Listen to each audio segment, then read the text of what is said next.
the United States of America launched an assault force into Venezuelan territory, Right. which has sophisticated air defense systems, which has sophisticated surveillance systems, which has weaponry that they've received that can take out planes and helicopters from our foreign adversaries they've been stockpiling for years in anticipation of the possibility of such an action. Right. Maduro was staying in a military fortress. In other words, since the United States had started amassing this armada under President Trump's leadership and direction, Yeah. he'd increasingly narrowed the scope of his own movement. He was sleeping in a fortress. Yeah, and so we flew into Caracas. Yeah. These special forces engaged in direct gunfire with elite Cuban guards, and every single kill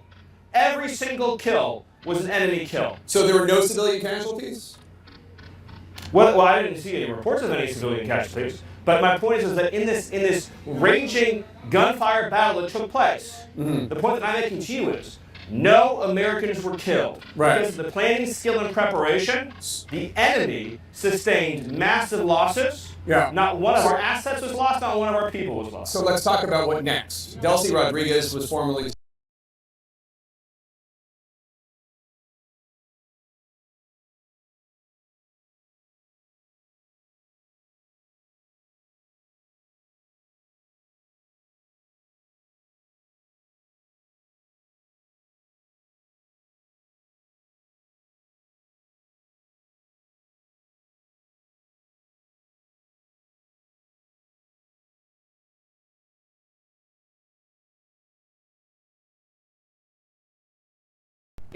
What I'm talking about, Jake, is the idea, and by the way, you do, I know, you love doing that smarmy thing, Jake, and I was hoping you'd be better than that this time. I asked you about if there should be an election. Exactly. I asked you if there would be an election in Venezuela. That's what I asked. I said, why was the president so quick to dismiss Machado? You answered that question. And then I said, the objective, Jake, is security and stability for the people of Venezuela. With our help and leadership, that country will become more prosperous than it has ever been in its whole history. Venezuela. But the woman running Venezuela right now is part of the Maduro regime. There will be conversations, Jake, about all of these guideposts along the way. The reason why I was giving you that speech, which I know you didn't want to hear, is because you're approaching this from the wrong frame. This neoliberal frame that the United States' job is to go around the world and demanding immediate elections be held everywhere, immediately, all the time, right away. No, vacuums. That's not what I think, but you invaded the country. We went into the country and we seized the leader of Venezuela. Damn straight we did. And I'm saying, we're not gonna let, so is the U.S. going to have new elections? Is that we're not going to let tin pot communist dictators send rapists into our country, send drugs into our country, send weapons into our country. Okay. And we're not going to let a country fall into the hands of our adversary.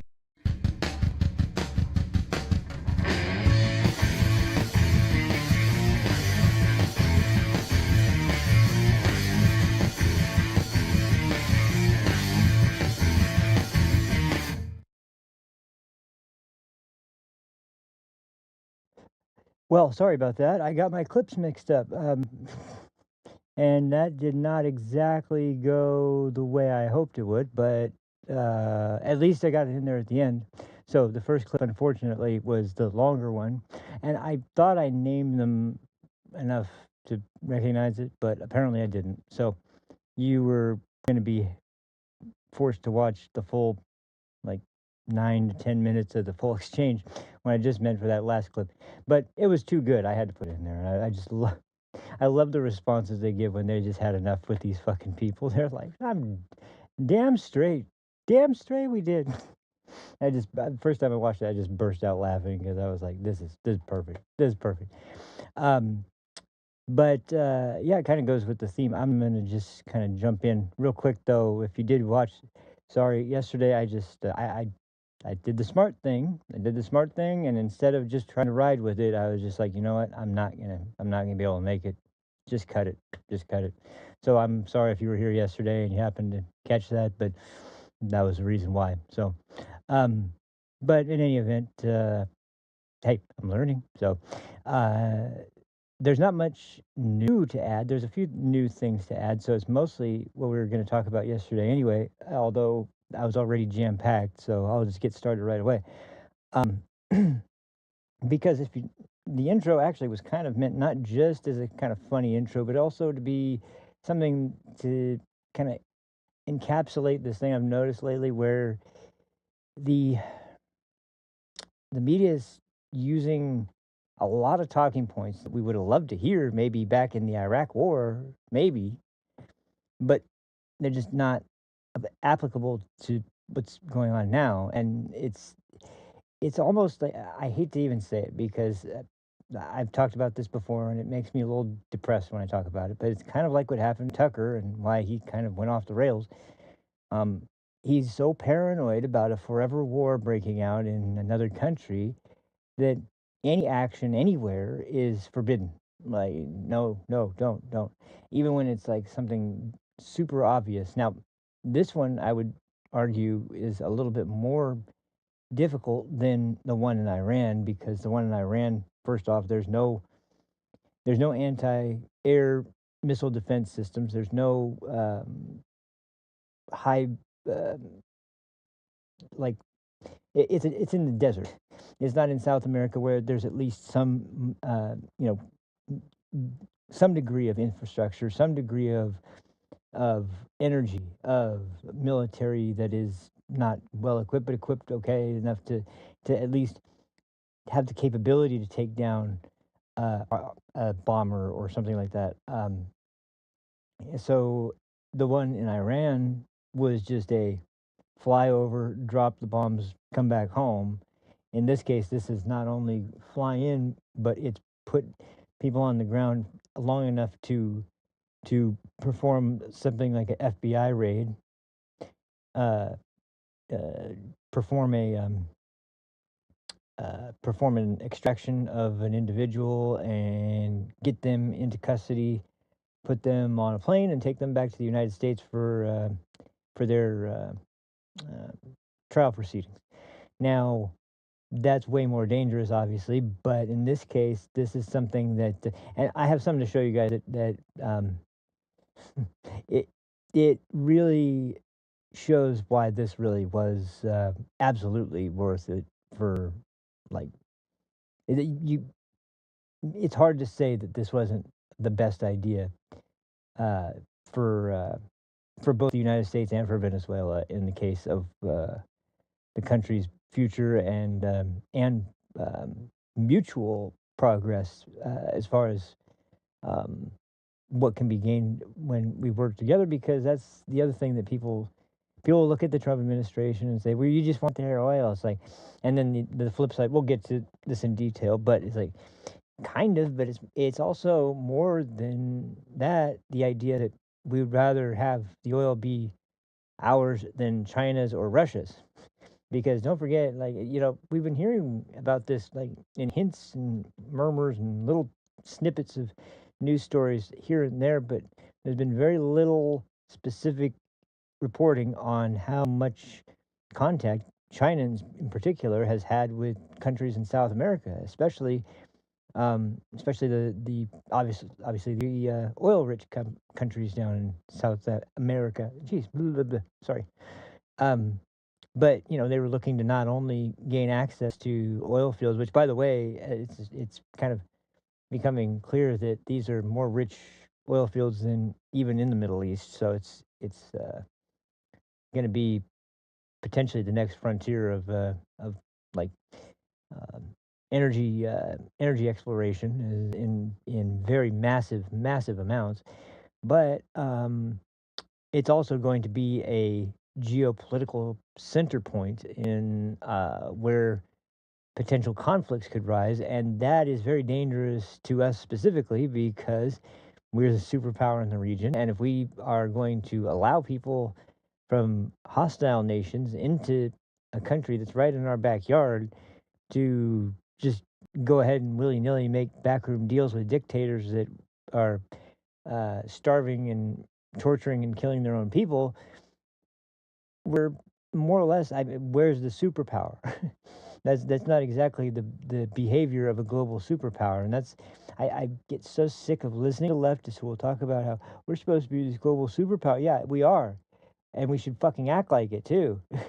fucking act like it means something when we're called that. We should act like we actually care and give a damn about the countries in our orbit, and making sure that they don't get cozied up to by some other foreign country and end up siding with them, and then next thing you know, they're going to be there is a possibility of America being attacked again.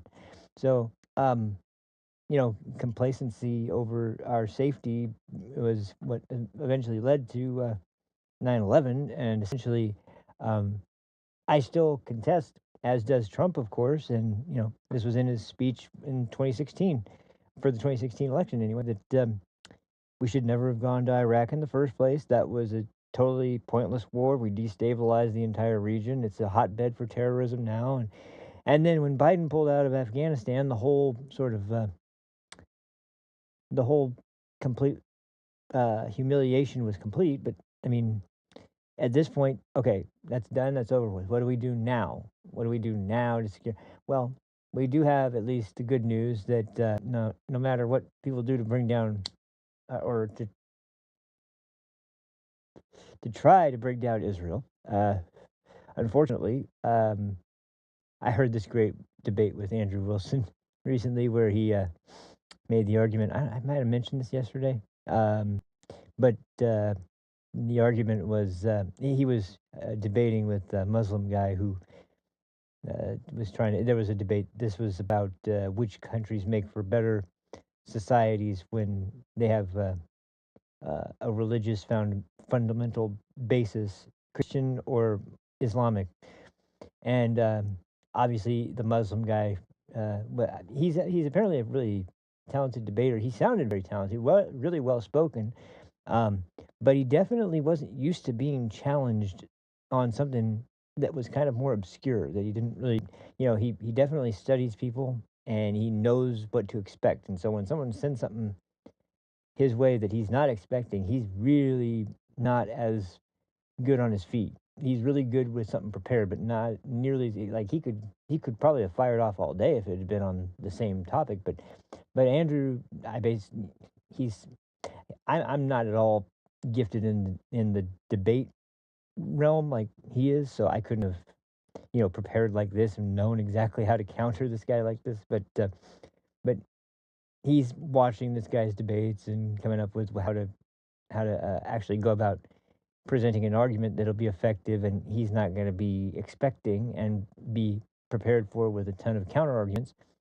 So he looks into something a little bit more obscure but very relevant to Muslim nations, which is that their rates of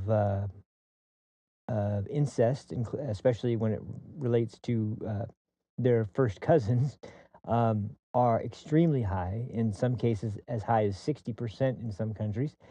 And therefore, the IQ levels have dropped to, on average, in most countries that are still, very, very devout Islamic countries, ones that are more leaning towards radical Muslim countries, you would probably see something like an IQ average of about 75 to 85. Like that's not good. And if you want a visual representation, you can actually remember Forrest Gump, and if you watch the scene where he's trying to get into school and the principal is showing his mom where his IQ level is, he's pointing to about 80, and so Forrest Gump, that's his IQ level. So, but I mean, unlike Forrest, they don't have a good mother, and they don't have good principles behind them, like to join the United States Army and stuff. Anyway, the Muslims aren't like Forrest. That's the point. Um, but no, the real point is that the IQ level is so low that's why they don't have high technologies. They don't have the same type of military structure. They don't have the same type of innovation, hospitals, roads. They don't have the same type of um, governmental structures. Like everything that you would need high levels of IQ to be able to organize and function on a a collective level as uh, a group of people that are all working towards the same goal and progressing little by little over a long period of time to something more important. Well, they usually end up resorting to jihad long before they get to anything of value. So that doesn't really end up working out too well.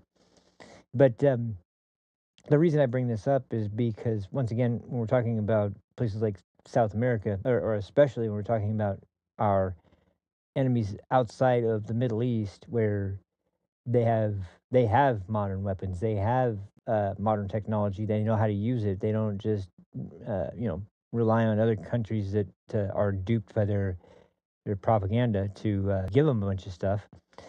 Um, well, there's an actual threat there, and so the idea that we need to just kind of stay in our corner and worry about ourselves and not worry about anything else is very, very naive. That's not gonna be a good idea for the um, for the immediate or long term future, especially with the rates at which countries are advancing and what they're doing with the advancement. Like, we think of AI in the United States, and there's been some amazing advancements for what AI can do, no doubt. But I mean, just look at if you look into what China is doing with AI, it's very different. And uh, like, any country around the world that is determined to um, kind of function in a way that it's going to be much more reliant on force and military might. They're going to have to eventually. I mean, there's no way around it. They're going to have to eventually kind of come head to head with us and our sort of centuries long now sort of status as the global superpower that was kind of solidified in the last century. But anyway, um, so the whole point is that this exercise was another show of force, and that combined with the strike on Iran, I think were uh, two things that happened under this administration already that not only got the world's attention and people being forced to pay attention, but made people recognize, oh shit, that guy is back. He's back, and he's not playing around. And the thing is, he's not, and it's even worse this time because rather than having a bunch of people that are either not used to Washington just like he is, or people that are even worse trying to backstab him, or people with uh, their own agenda for how they're going to get into office or whatever it might be. No, this time he's actually got a cabinet in place that are of the same mind, are of similar skill levels. I mean, I'm so impressed every time I hear almost anyone speak, from Tulsi, RFK to Dr. Oz to Linda McMahon. I mean, pick a pick a cabinet member. Like, they're all impressive. But man, I have to say, everyone's been pointing this out, and I gotta agree. Marco Rubio has really Secretary of State. Oh man, that guy is. I watched him in the Senate, and he was somebody who I always wanted to hear what he had to say when he had a floor speech or something. But um, it was almost like he was pleading for somebody to do something. It's like he was always really wanting somebody, just like, look at what's happening. Like, why is no one addressing this? Now it's like he's in a position to do it. And so whenever you hear him speak, it's from that position of like, well, we're not just gonna stand by and do nothing while these people do this, that, or whatever. It's really the perfect way for him to. It was the perfect position for him, and it's a perfect way for him to kind of prove, like, yeah, I've been telling you guys forever that this needs to be done. This needs to be done, and we've all known it. No one was hiding this. And the same thing with this arrest of Maduro. It's the kind of thing where it's like the Biden administration put a bounty on the guy's head, which, okay, that's cool, but that's laughable if you think someone's gonna be what some mercenary group is gonna take up the Biden administration and go and extract Maduro and bring him back to the United States for the reward money. No, I doubt it. But it's just once again, it's this ridiculous worldview where everything was fine until Trump did it, and that's usually pretty much the rule for everything in Washington is that if Trump did it, it's bad. If anyone else did it, it's usually fine, even if it's another Republican, unless there's someone like Mike Johnson which I'm not even saying like I've been back and forth on Mike Johnson. I think overall he's been doing all right, but I I stand by my statement that I've made several times at this point that the House and the Senate, as far as just the judiciary branch, or not the legislative branch, um, is just a mess. It's just a mess, and that's why the midterms are going to be so brutal. We'll get to that in a minute, but first, let's go over some of the points I've been talking about. We'll go over some of the interviews that have been going on, and we'll check them out together, and we'll see what people have to say about this strike. Well, I know where we can start. We can start with people from the opposite party. Three people in particular from the opposite party. Two that are complete morons, and the only one that actually sounds like he lives in reality. So let me find that, and we'll pull it up. Just a second. I couldn't believe. Well, I guess I could. I hate saying that because I always want to say I can't believe it, but I can when I really think about it because what are they going to do? Oh, they're going to bury him. Yeah, that's exactly what they're going to do. They're going to bury whoever has anything nice to say, or if they're going to bury Trump anytime he comes out. But man, I've been blown away by how well they do with the media this time around too.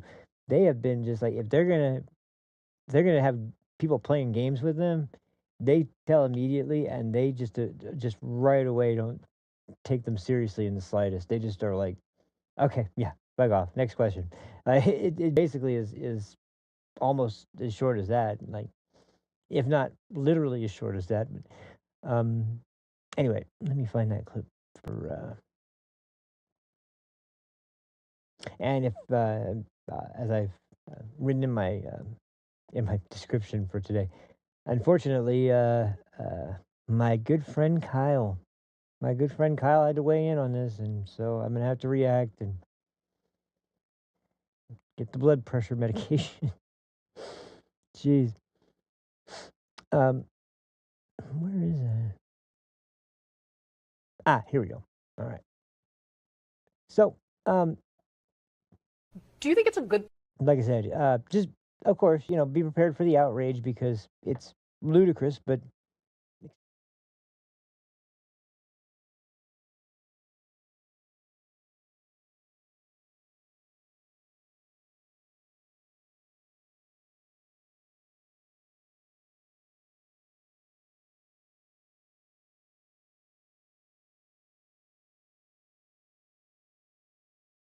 do you think it's a good thing that Maduro's no longer in power? Maduro was a dictator. He is a thug. And he was a grave disservice to the Venezuelan people. But look, here in New Hampshire, we're celebrating today the 250th anniversary of our Constitution. I believe what my state has shown the world is that a government of, by, and for the people themselves is what we should be aiming towards.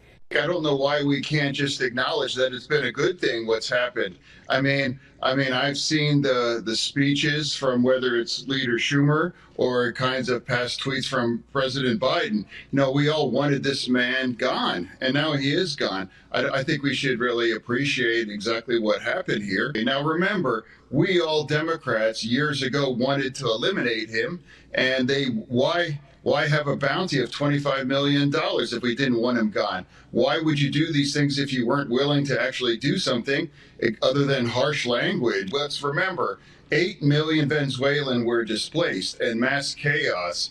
And now they were shipping drugs to our nation as well, too. So for me, it's like, why as a Democrat, we can't just acknowledge that it was successful?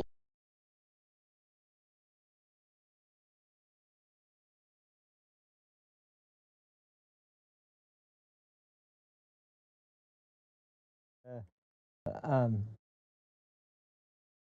we believe in democracy in our state. We believe in democracy, and democracy is and we're going to lose our democracy. And I said, yeah. I don't know you for anything actually, because I don't know anything about what's going on in New Hampshire or wherever you're from. I think that was where you're from. But the just like undermine in any possible way you can. And once again, John Fetterman being the only one there who is, I have a bad feeling that they're just going to kick him to the curb the first. Well, they're trying it already, but I mean, they're really going to give him the shaft the soonest chance they can get. But there's a lot of weird things going on with the party with the midterms coming up, and I can't quite make sense out of all of it, other than to say that the fact that they are. I mean, it's pretty clear to anybody paying attention that there is a serious power struggle going on. But what's really confusing is how they're going about acknowledging it. They're not really acknowledging it. They're not even openly taking shots at each other. But you have to see what's going on by what is actually happening and try and make sense out of why would they make that decision. So, for example, I think I have a clip for this, and if I do, then we have to see. Well, I have at least a clip to kind of prove my point. But to have Jasmine Crockett,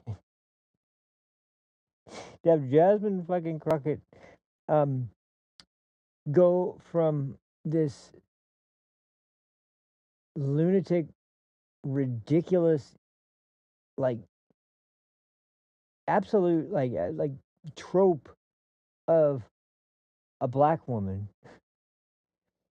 as a United States member of the House of Representatives. That was bad enough, but to then say that she's now going to be one of the two senators from Texas in the Senate as a Democrat, and she's going to win that election in Texas as that same character. I don't. I think what happened, the only thing I can think of that happened is that, because she is so delusional, they had to figure out some way to appease her while kind of getting her out of the way for the more serious stuff. They knew they weren't going to win this district in Texas. And so rather than sending a legitimate candidate out for slaughter, they were like, yeah, you know what? You think you can win it? You go do it. You go do that. Yeah, that'd be great. And so she's running around trying to give all these reasons why it seems like it's a good position for her to be in, and it's going to be this. She's going to be able to make this big swing by getting all these people who are normally non-voters to come out on election day and actually vote. Well, first of all, if they're Democrat, they're not going to vote on election day. They're going to send an absentee ballot. Secondly, they're probably going to be either illegal or dead, because that's how Democrats tend to win in those states as well. No, okay, I'm sorry. That was crossing the line. No voter fraud jokes around here. But no, it's just when you see the points she tries to make, like it was the point when she was trying to run for the ranking member for I think it's a ranking member on Judiciary with Jim Jordan. That would have been great. But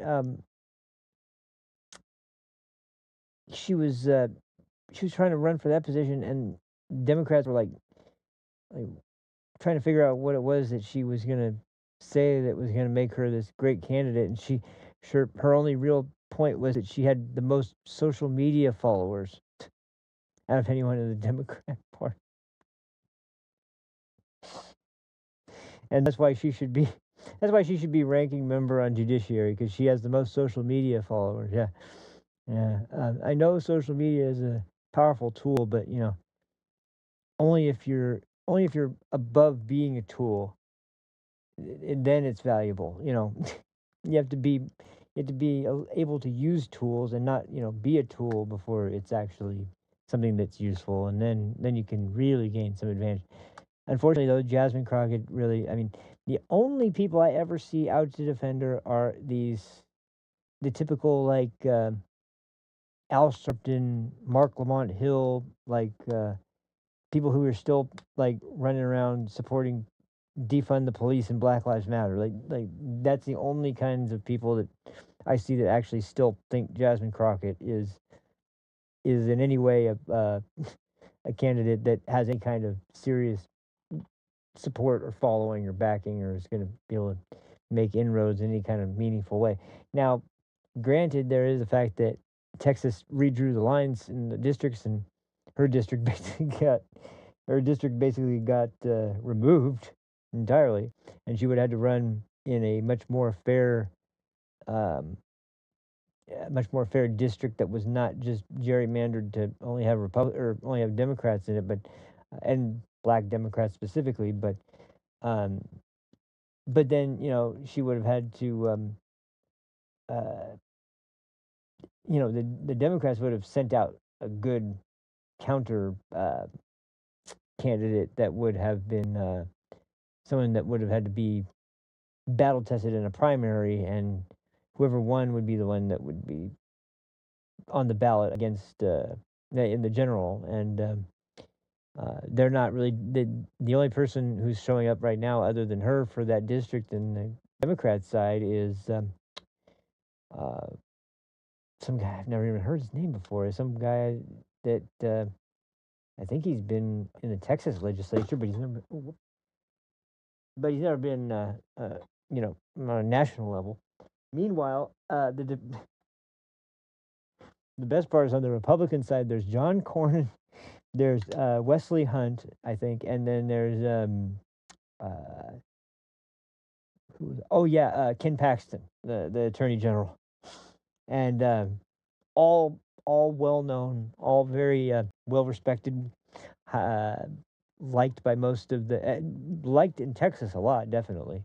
Maybe John Cornyn not so much. He's getting up there, and he's kind of I think probably because he's still kind of more a member of that old Republican sort of way of thinking from the 90s and early 2000s, where it's kind of more along the lines of he's not a straight up neocon, but he does have some tendencies that kind of. Now, I don't really hate John Cornyn. I don't think he's a particularly egregious sort of senator. And as a matter of fact, sometimes I 100% agree with him. And it's because he's been in Texas when the border was, overrun. He's seen the ground zero for it. That wouldn't be something that would have uh, you know, you'd have to be inhuman for that to have no effect on you. And he's been very strongly in support of a lot of the strong immigration bills and things like that. So I'm not going to bash him too much. And he's uh, just kind of set in his ways. And in my opinion, nowhere near the kind of level of someone like McConnell, who is very much like that old guard and will always be, because I don't know how much longer he's going to even be around. I hate to say it, but man, when you start freezing up on camera over and over again, I don't know how long you're going to last. Anyway, um, so there's a handful of clips from Marco Rubio, like I was talking about, and let's see. And then there's that one of Stephen Miller from the beginning where I have the whole clip, and I definitely wanted to do that one. And let's see. Before that though, maybe I should.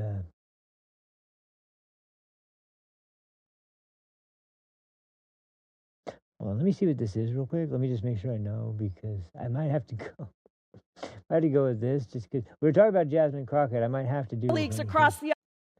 Oh wait, this is Pramila Jayapal. This is a bad subject for another day. Sorry. I know there's one with Crockett on here somewhere though. Excuse me.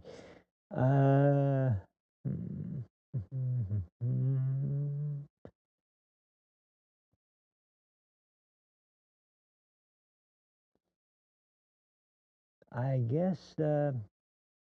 Well, let's stick with the theme for now, and we'll go over to the other stuff later. Because,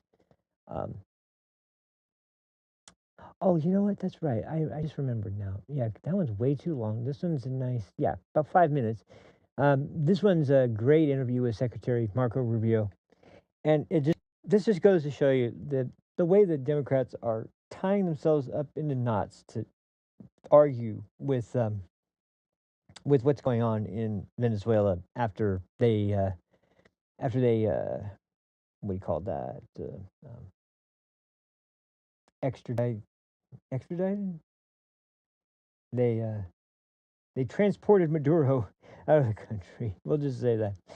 I think it's extradited, but anyway, point is um, now keep in mind the Democrats are trying to predominantly push this narrative that and they do this all the time whenever Trump does anything. They did this with Iran. They've done this with several of the things they've been involved with um, in the Middle East in general, but also with regards to um, the drug boats and things like that.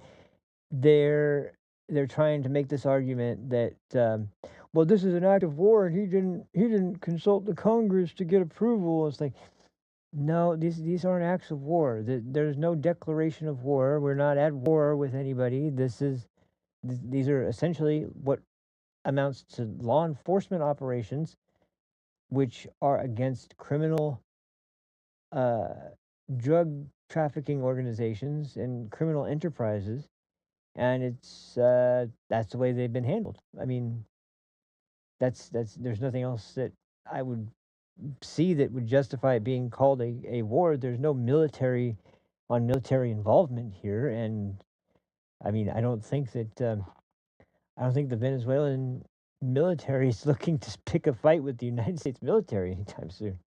So anyway, let's check it out because it's going to be referenced, I'm sure. I just wanted to bring that up because it's important. It's the important point. It's the only one they always go to, and the only one they kind of try to feel like there's some sort of standing to. But it just always boils down to the fact that we've had strikes on countries under every president we've had for the last, you know, um, 30 years or so. Like there's been strikes on other countries, and every time we did a strike on a country, or we had an operation that involved um,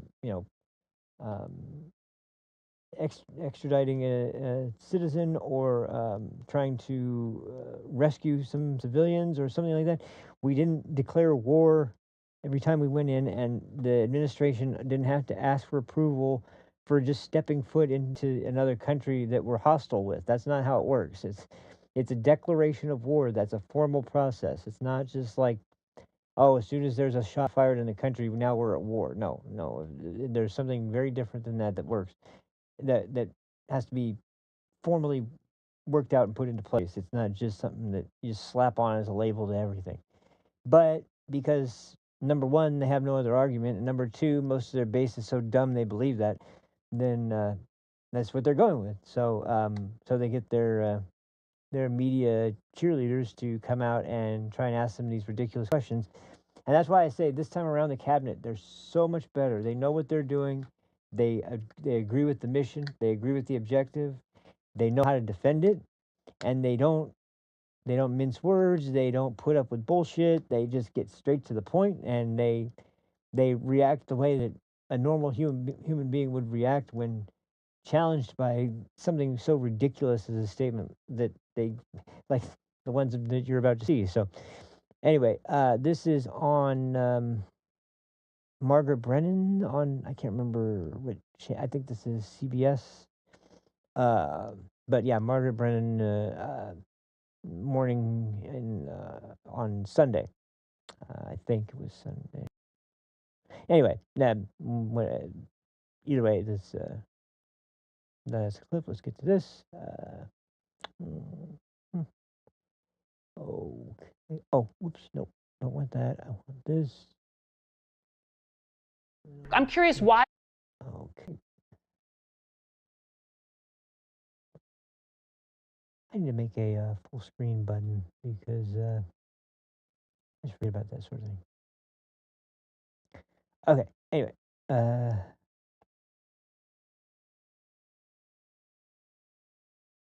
The Trump administration decided to leave it intact and only arrest Nicolas Maduro and his wife, the person who controls the police, the chief thug, Cabello. He's the interior minister. He's been indicted by the United States. He was in that indictment the administration released. He's a narco terrorist. There's a $25 million price on his head. He's still in place. The defense minister, who has deep ties to Russia, $15 million price on his head. He is still in place. I'm confused. Are they still wanted by the United States? Why didn't you arrest them if you are taking out the narco terrorist regime? You're confused? I don't know why that's confusing to you. They're still in power. power. It's very simple. You're not going to go in and wrap up. But you can't go. You're going to go in and suck up 5 people. They're already complaining about this one operation. Imagine the howls we would have from everybody else if we actually had to go and stay there 4 days to capture 4 other people. We got the top priority. The number one person on the list was the guy who claimed to be the president of the country that he was not.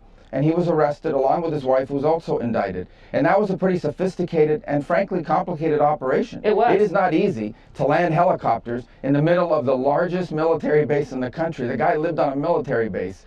Land within 3 minutes, kick down his door, grab him, put him in handcuffs, read him his rights, put him in a helicopter, and leave the country without losing any American or any American assets. That's not an easy mission. And you're asking me, why didn't we do that in 5 other places at the same time? I mean, that's absurd. Because yesterday, President Trump said Maria Corina Machado doesn't have the support or respect within the country. And by your own admission, she walloped Nicolas Maduro in the last election. You are it fake does sound news. like a decision was made. But She wasn't on today the ballot it's, in the last election. no, but her party was. Edmundo was. Yes. Correct. So yeah. It was an is there an illegitimate agreement election, and that's why he's not a legitimate president. Right, but is there an agreement to transition to democracy? I It think sounds what the like there's president not. pointed out is the obvious. Well, I think what the point, but there's have to be a little realism here, okay? A transition to democracy. They've had this regime, they've had this system of Chavismo in place for 15 or 16 years. And everyone's asking why 24 hours after Nicolas Maduro was arrested, there isn't an election scheduled for tomorrow? That's No, absurd. I'm asking what you talked about with These her. things take time. There's a process. Right. And you Well, are. I'm not going to publicly get into details about any of those things, other than to tell you that our expectations remain the same. And we are going to judge whoever we're interacting with moving forward by whether or not those conditions are met. Of course we want to see Venezuela transition to be a place completely different than what it looks like today. But obviously we don't have the expectation that's going to happen in the next 15 hours. What we do have an expectation is that it move in that direction. We think it's in our national interest and frankly in the interest of people of Venezuela. We have been very clear from the beginning, because I still think that a lot of people analyze everything that happens in foreign policy through the lens of what happened from 2001 to 2015 or 16. The whole, foreign policy apparatus thinks everything is Libya, everything is Iraq, everything is Afghanistan. This is not the Middle East. And our mission here is very different. This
Woo, Obama! This is the Western Hemisphere. Within the Western Hemisphere, we have a country, potentially a very rich country, that has cozied itself up under the control of this regime, has cozied up to Iran, has cozied up to Hezbollah, has allowed narco trafficking gangs to operate with impunity from their own territory, allows boats with drugs to traffic from their territory, and we are addressing that. And by the way, 9 million people in the largest mass migration event in modern history have left that country since 2014. But that regime is still in having place. An impact on us. That is what we are addressing now. When you spoke yesterday, but we're not just addressing the regime. We are addressing the factors that are a threat to the national interest of the United States. I want to start with this big picture question. Is the United States now at war with Venezuela? There's not a war. I mean, we are at war against drug trafficking organizations. It's not a war against Venezuela. We are enforcing American laws with regards to oil sanctions. We have sanctioned entities. We go to court. We get a warrant. We seize those boats with oil, and that will continue. We would continue to reserve the right to take strikes against drug boats that are bringing drugs towards the United States that are being operated by transnational criminal organizations, including the cartel de los Sols.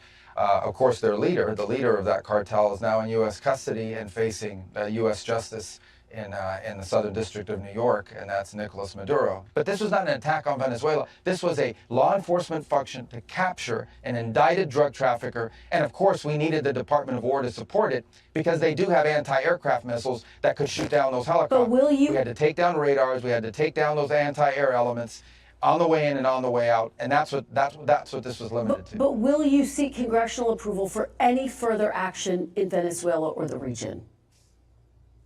Well, we will seek congressional approval for actions that require congressional approval, but otherwise they will get congressional notification.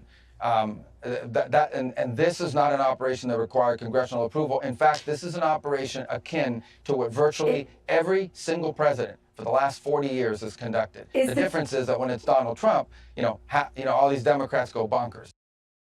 The fuck are you doing? The long and the short of it, it's like these kinds of things are all fine and they're swept under the rug and they're not talked about by the left-wing media at all. We're not touching it.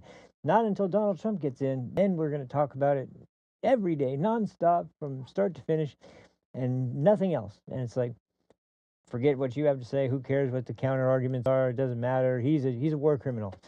And yet it's like, and the arguments aren't even coherent. It's like, why didn't you do more? Oh, I thought you didn't want us to do anything. Like, so as you can see, they don't really know how to even approach this one.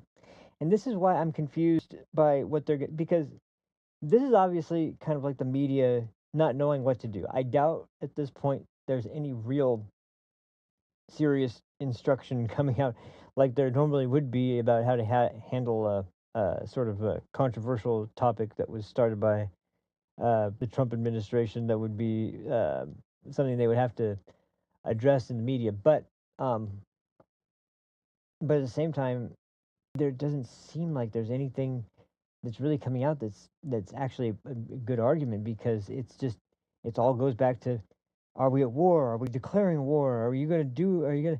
And it wasn't in this clip, but Marco Rubio made an amazingly good point when he was talking in one of these interviews where they were asking about the same thing she was trying to get him to commit to, about, are you going to inform Congress the next time you make a strike on the country?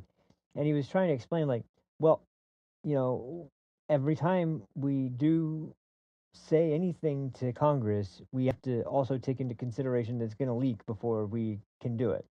So for a military operation, especially one that we have to exercise in cover of darkness in the middle of the night, and we're doing it as a covert operation, there's no way we can say anything to Congress, because they're going to go and tell the media the first chance they get, and then obviously that's the end of the mission. Like, we're not going to be able to catch anybody like that. And because of the fact that this is, once again, going after the drug gangs, which I've talked about before, the brutality of drug gangs in Mexico and South America and Central America, and it's just like, I guess it's just the idea that, once again, we go back to the concepts that are always repeated in left wing circles about when it comes to drugs. It's always just well, it's just people just smoking weed. It's like, no, we're not talking about weed. We're not even talking about mushrooms, or we're not even talking about cocaine. We're talking about like hardcore, extremely potent synthetic heroin in the form of fentanyl. Like, that's what we're talking about. An opioid with a ridiculously high level of concentration that, if you have even the slightest measurement off, is a lethal dose, especially to somebody without any tolerance to it. And they bring it in different amounts where it's mixed in with certain batches because it's going to be used to target this rival gang or this guy they're trying to kill, and they're going to slip them this pill, and they're going to kill him with it because you give someone who's not or you just put enough of it in there. It doesn't matter how much you've taken. It's going to kill them. I mean, there's that when the first time I heard of fentanyl was when it was a plague in Canada, actually, surprisingly. And at that point, I hadn't even heard of fentanyl beyond fentanyl patches, which I don't know if any of you have ever seen those, but they're like little. They look like little nicotine patches, and they go and stick onto someone's skin, and they release over time fairly decent dose of fentanyl throughout the course of well, it's stated to be for 3 days, and so right away it tells you the potency that it's absorbable through skin. It's potent enough that you can put it into a form that is ingestible and will last throughout the course of several days. Um, and the doses get up so high that even those are really strong by comparison to a lot of regular pain pills. Even to the extent that, and here's the other point, like I think I may have mentioned this before, but just to kind of go over the point, just to make sure everybody knows this. No one that has been into opiates or heroin at this point, really in the United States, they're all looking for um, uh, fentanyl now. Because anyone that was doing heroin started moving to fentanyl, and you can shoot it up just the same as you would shoot heroin up, and because it's so much more potent, and because the process is um, less difficult, as long as you have a pill press or whatever, like for an organization like the cartels, that's nothing. You could buy 50 pill presses and get them pumping out. That's probably what they have. But anyway,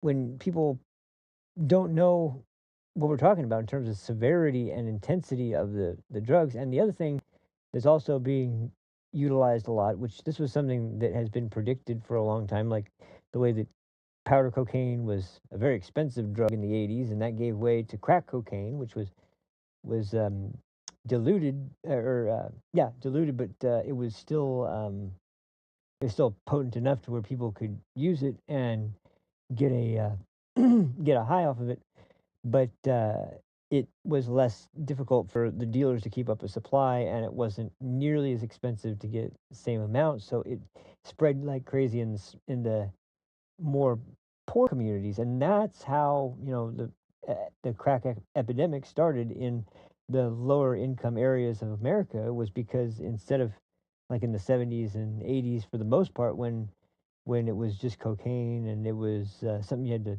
spend a good amount of money on, now there was a alternative that was very similar and made from the same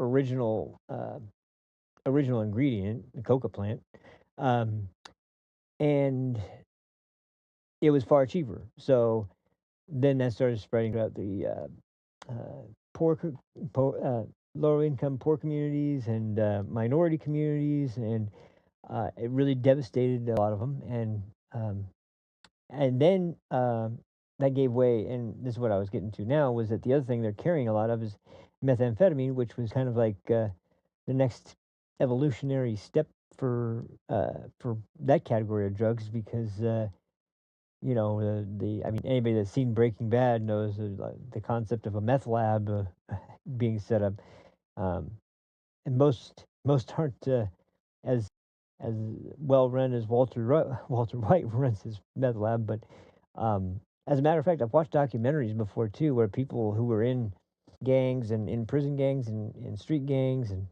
dealt with meth dealers. They said, "Oh, you never want to deal with someone who's a cooker. You never want to deal with a cooker because they always are inhaling all these crazy chemicals all day, and they get these wild freaking mental conditions." And I said, "No, you don't want to deal with it. These people are crazy. Those people are fucking crazy, man." And it's like, man, yeah, that makes sense. That would actually be really. But anyway, the point is that that's the other moneymaker for the cartels: fentanyl and crystal meth. Um, so both of these are, you know, not only highly addictive, but highly dangerous as well, and far more intense than a lot of their predecessors were that were in the same categories. And so, no, this isn't just about someone who has a bag of weed. This is about like extremely hardcore drugs that have been synthetically created to get the strongest reaction possible for the users. And that's why most people that take this, that they get these things because um, they want that super strong high and to keep it up. Um, I think that is most certainly something that's worth using our military to put a stop to if we can, because when people talk about homelessness, when people talk about the problem of people living on the streets and broke, almost every single time it's usually a case of, um, well, there's a combination of factors, but you'll almost always find drugs involved, and you almost more than likely find abuse from family involved, but not always. But you'll often find something like that. But most cases of people on the street are drug cases, and the reason I've talked about this before. You can't just give these people houses. They don't want to live in a house. They don't want to live in an apartment. They don't want to live in a shelter. They would rather be on the street so they can have access to the drugs. It's a harsh fact, but that's the reality, and there's no way around it. You have to solve the problem of the um, the individual first before you can solve the problem of the homelessness. So, I don't. That doesn't mean I advocate. I am very liberal on the idea of. I'm very libertarian when it comes to drugs. I'm not. I'm not at all somebody who really, and I know this is very different from your typical conservative, but I'm someone who's far more lenient on what people want to do with their, and their bodies, not a body that's separate from them growing inside of them, but their own bodies, literally. As long as they're an adult, and I'm much more open to the concept. I do think, though, that obviously there should be some limitations, and this is one of those cases where I'm like, absolutely, because look at the result of it. Look at what you're talking about. Look at what this leads to when you have something so out of control, and then it gets exacerbated by things like safe injection sites, and so it's like, oh yeah, sure, we'll give you well, it's fine. At least they're not dying of HIV from used needles. Well, how about they're not dying at all because you're not giving them any needles and you're getting them to treatment right away? How about that? Like, but they'd rather spend the money on, because that's the point. If they weren't able to spend any money at all, I would at least respect that more than, okay, we have the money, but we don't think that we should just force them to go into a place where they'll get treatment. Okay, well, they're on public property and they're destroying it, and they're destroying the city's chances for you know any kind of chance at getting more, like anybody that sees that is not going to want to move there. So absolutely, this is an issue that involves more than just the person on the street. This is an issue that involves everyone in the community, and and you're not going to fix it when you take the money and you spend it on housing for the people, or you spend it on safe injection sites for the people, and you neglect to deal with the fact that they're still wanting to get one specific need satisfied, not getting a house, not getting food, getting more of their preferred drug, and that's it. So you have to deal with that problem first, and that's where the concept breaks down. So once again, if it's something under control, I usually am not somebody who, but when you see it's out of I mean, I don't know at what point that's where I would get into arguments with people, I'm sure, but as far as like, uh, when you know it's out of control, it's out of control when there's tent cities in some of your major metropolitan areas that are all taken up by people who look like they're like literally zombies. That's when you know it's gotten to a level where you've lost control, and so you better get control. And that doesn't include just a simple, oh, just shove them in an apartment. They'll that's all they needed. No, that's not all they need. Some of these people, in fact, I watched this one guy. Um, Obviously had some serious mental problems. He was a veteran on the streets in New York. It was actually Curtis Sewa. It wasn't during this last election cycle. It was before Zoran showed up. But he actually walked through Curtis Sewa's mayoral address as a candidate. And he called the guy and pulled him over to the side. The guy started talking about his situation. And the guy literally started breaking down into tears. And Curtis had to call the guy over, and he put his arm around the guy. He said, "We need to get this man, we need to get this man some medical attention. We need to get him some food." And it's like, you know, what happened to those kinds of ideas? The simple ones that are like the most humane, the ones that are that should at least come to mind when you see someone suffering. I don't know why it's something like out of sight, out of mind. I guess that's the only explanation I can come up with. So anyway, that was totally off topic, but I wanted to get that in because the whole controversy over the drug boats, and I was going to cover that, although I think I'm going to wait on that because even though that's related, that has to do with a whole other subject which involves Mark Kelly, who now looks like he's going to be potentially censured from his military position, which is freaking crazy. But of course, he deserves it because, I mean, the guy has been, once again, TDS is a real thing. It's a real thing, and it causes some of the most crazy freaking reactions from some people, like, I don't know, betraying your whole oath to the Constitution and to the country, and starting to suggest that the military not obey the orders of the commander in chief. That's when I think you may have gone a little overboard. Anyway, uh, so that's why I don't want to get into that too much right now. But there was one thing I had left out from this whole piece, which was uh, well, here we'll present it like this. I said there was something from Kyle. I'll do that first because that'll give me something that will get me probably a little too pissed off, but it'll get me riled up enough to talk about this, and then I'll show you why it's important because uh, there's there's this clip from Venezuela right after Maduro was arrested, and well, I'll let you see it, but um, let me see.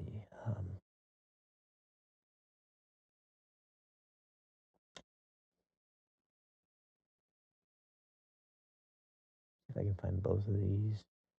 Um,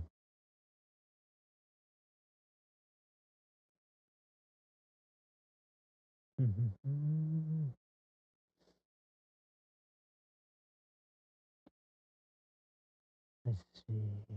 Um, by the way, I hope you like my new soundboard clips. They seem to be working pretty well. Um, let's see. What do we have?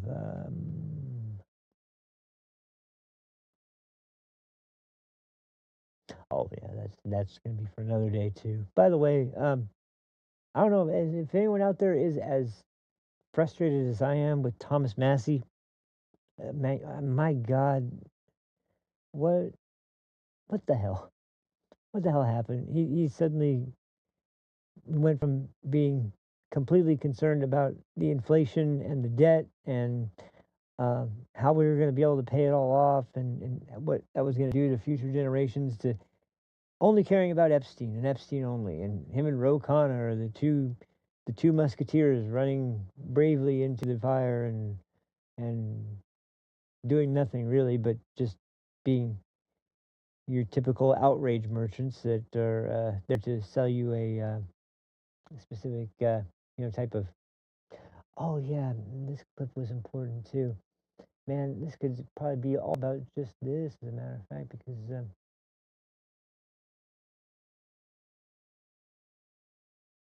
there was also the. I was going to talk about this at this. I mean, because I hate when shows take so long, obviously, and I talked about that yesterday. And I'll kind of reiterate it, but much shorter at the end of the show today, because just to give you guys an idea of what to expect. But I had so many things I wanted to talk about the Minnesota fraud, and which, by the way, now today it's been announced that Tim Walz, or was it today or yesterday? I think it was yesterday now, but he's really pissed today. He's even more pissed today than he was yesterday um, because he's not running for re-election, and oh no, poor Tim, poor Tim. What are we gonna do without Tim? We need Tim Walz. He cares. He's a nice guy. He's a he's a real man. He's I can't even say that and be like, oh God. But anyway, he's obviously really angry about it. But I think it wasn't just his decision. But I think at the point where Nick Shirley got that scandal highlighted on a national level at what was going on in the daycare centers and the places that were just obviously whatever they weren't what they were saying they were. They were just most likely it seems like they were just empty warehouses and maybe had a couch and some furniture in it, and that was about it. And not furniture you would be buying, but furniture that you'd be sitting on if you, I don't know, were renting a warehouse as your place of residence and we're using that. Um, let's see. So I found this is the most important one.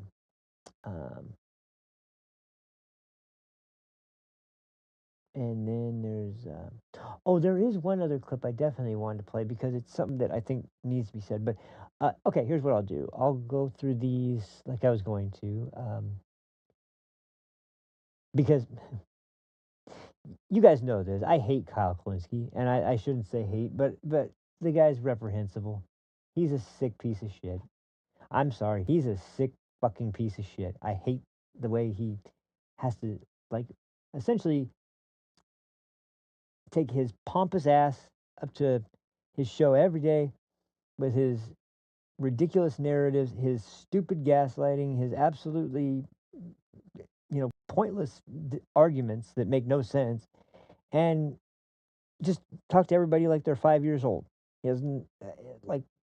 And by the way, he's too cowardly to ever really debate anybody, even though he will go after. Like he's him and David Pakman. You notice I'll go after these guys specifically because they're cowards.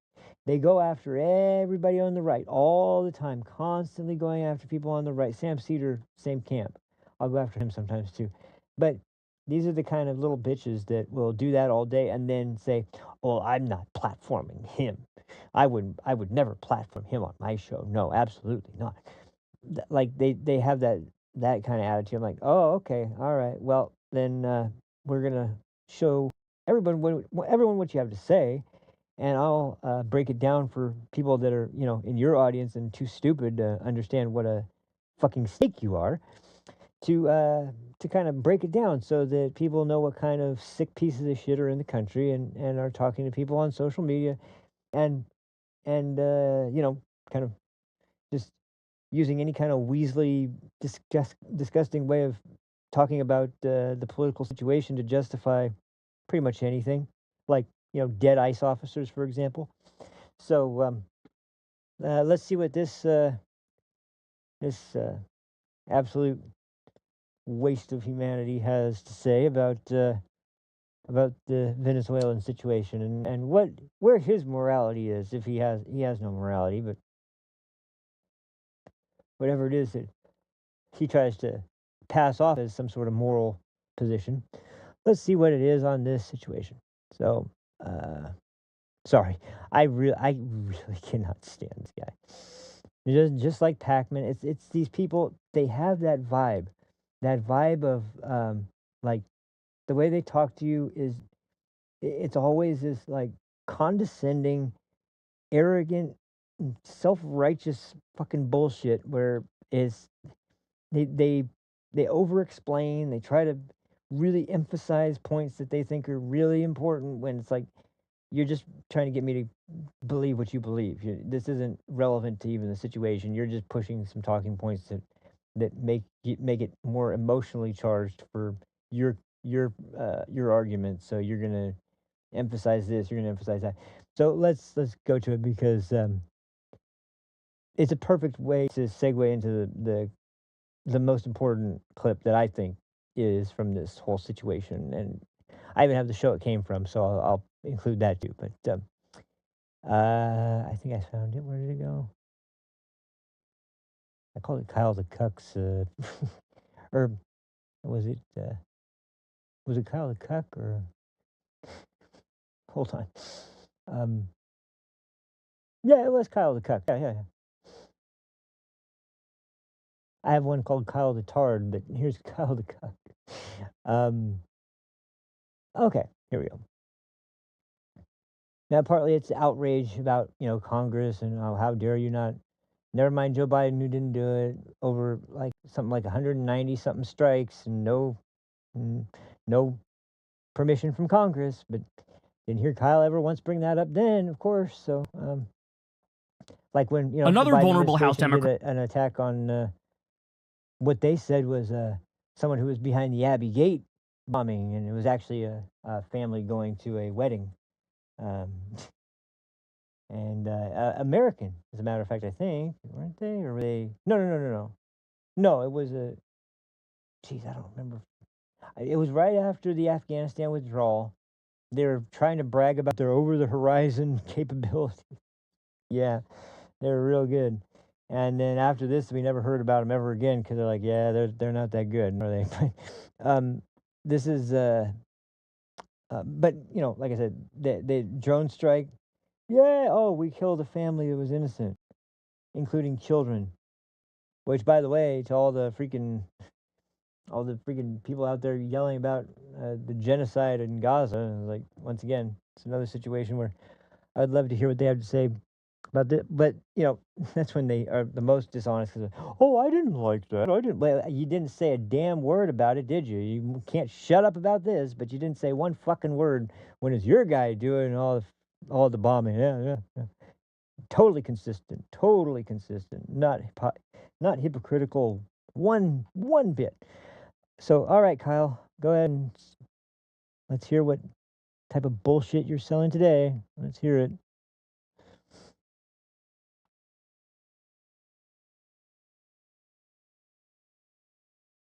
Another vulnerable House Democrat told Axios in a phone interview, quote, as Democrats, we can't just condemn what happened. I wish the Democratic Party would be a little bit more measured on this. Yes, be measured as Trump clearly violated the Constitution.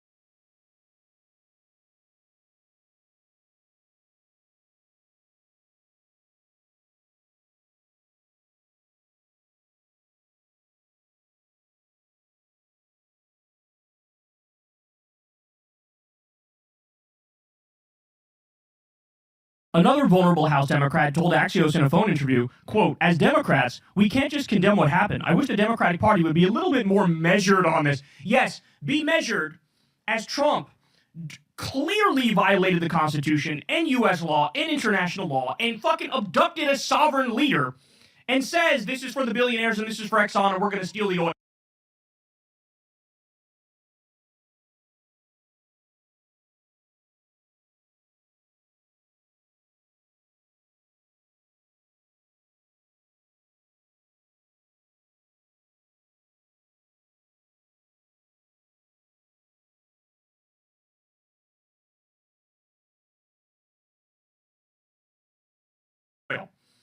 I can't with these people, bro. Understand something, guys. These are not Democrats. These are not Democrats. These are dinos. Democrats in name only. That's what they are. They are diet MAGA, and you know what? These days, the diet might be being too kind to them. They appear to just be MAGA. I think it looks weak, a third centrist House Democrat said. If you don't acknowledge when there is a win for our country, then you lose all credibility. So these motherfuckers secretly think this is a win for our country? Oh my God. It's not just about politics. The second lawmaker who spoke to Axios noted that Democrats widely condemned Venezuela's sham elections last year and have long advocated for democracy abroad. So stop thinking about that. First of all, I don't buy the it's definitely a stolen election. We don't fucking know. And everybody they have corrupt reasons to say that election was stolen. But let's put that aside for a second. Even if it was stolen, we arm and fund and back 73% of the world's dictatorships. The idea that we have some principled stance in favor of democracy is fucking preposterous. Trump is president now. He tried to steal the 2020 election in this country. We back Israel. We back Saudi Arabia. These are the worst. Even if you think Maduro is bad, fucking Netanyahu's way worse. MBS is way worse. So now all of a sudden you're going to fucking pearl clutch? Oh, you haven't done democracy the way I want you to do it. Stop providing them cover for their bullshit fucking arguments. Unless you're actually stupid enough to believe this.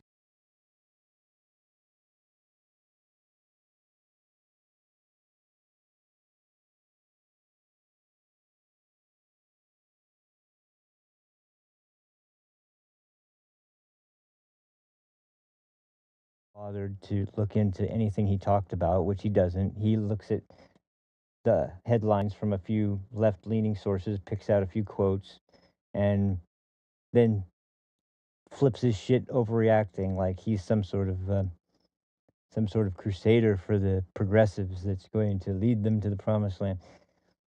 He's a fucking fraud. He has no fucking backbone. He has no actual real world knowledge of any of this stuff. He's been doing his shitty show, which originally just started as a secular channel that was talking about the morals of atheism, and then he got Trump derangement syndrome like everyone else on the left, and now he can't shut up about that, and then provided cover for them ever since, basically, and oh, and he started banging this dumb broad crystal ball who is big in media, so she led him to somewhat greener pastures, I guess, but not much. But I mean, this is all I see from him now. He reads articles and he gets mad at a few quotes from them, and that's about it. And that's his argument. He acts like it's self-evident that everything he's saying is true. But let me just show you this, because this is what I'm talking about. And this is what really, there's a reason why it boils my blood. This is the reason why. And I'll just show you right here, because quite honestly, like when you see something like this, if you can't even take a few minutes to try and think from this perspective and recognize, if you're somebody that advocates for the lesser and the downtrodden people and the people that aren't as fortunate, this would be something that you would be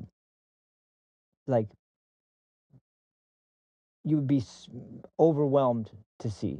Okay, I won't lie. I started to tear up. I hate to admit it, but I'm actually, whatever. I did. And you might too, because this is really powerful. This is from, I want to shout out the channel. It was from Adam Moreno. Really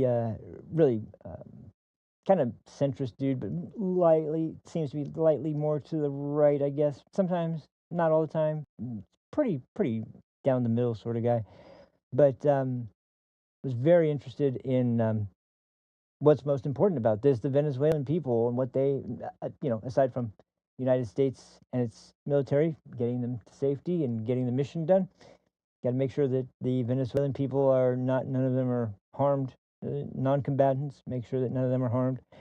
And how do they feel about the situation? How do they feel about removing the leader from the country?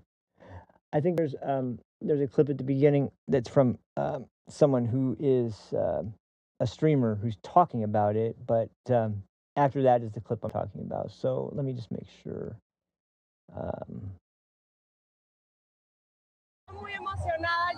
Oh, no. This is the one. This is the one. I don't even need to go into that one because I basically have said everything she was going to say. But yeah, this is a woman named Yahaira, and this is her reaction after right after Maduro was removed. So, and this can stand on its own. This is pretty powerful stuff. So here we'll. Muy emocionada llorando. ¿Cómo se siente? Cuéntanos por qué llora. Felicidad, tantos años esperar esto, Señor. Gracias, Señor. Ay, Dios mío, esta es una alegría inmensa. Gracias, Señor. Gracias al presidente de Estados Unidos. Yo solo estoy esperando hace años. Cómo he sufrido, cómo no he hecho daño, cómo han matado a mis hermanos. Ay, esto ha sido horrible, mira. ¿Cuántos años tiene usted aquí en los Estados Unidos? ¿Hace cuánto se fue de Venezuela? Ay, tenemos aquí 8 años, 8 años, porque nos mataron al hermano mayor y fue fuerte, hermano. Secuestraron a mis hermanos, eso fue fuerte. Y doy gracias a Dios por todo esto, porque ha sido fuerte. Muchas gracias. ¿Su nombre? Yahaira. Yahaira. ¿De qué parte de Venezuela? De Maracaibo. De Maracaibo. ¿Y qué le dice a las personas que están viendo en este momento toda esta emoción de los venezolanos, a los venezolanos que han sido el centro de atención de las noticias, tanto por lo que ocurre en Venezuela como por el éxodo de los venezolanos, los migrantes venezolanos? Fuerza. Que sí se puede, que tuvieran paz y fe, como yo tengo 27 años esperando esto, que sí se puede, que tengan esperanza de todo, que vamos a ser un país libre, próspero. Wow, she has been waiting over 20 years for this moment.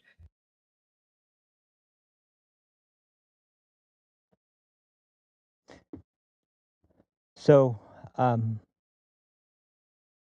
that's, this is what the result is when you have the right intention, I think, because we're not going to lie and tell everybody that this was our intent was to help these people when we went in. That's not true, of course.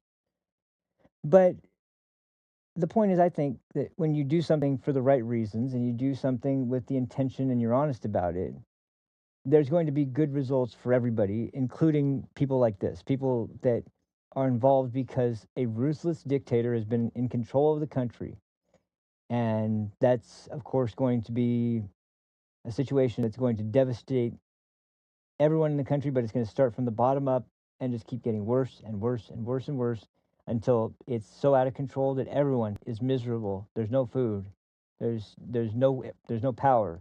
There's no plumbing. People are disappearing. The regime is just taking people from their homes. That's really when people are being snatched, not some bullshit about ICE snatching people off the side of the road.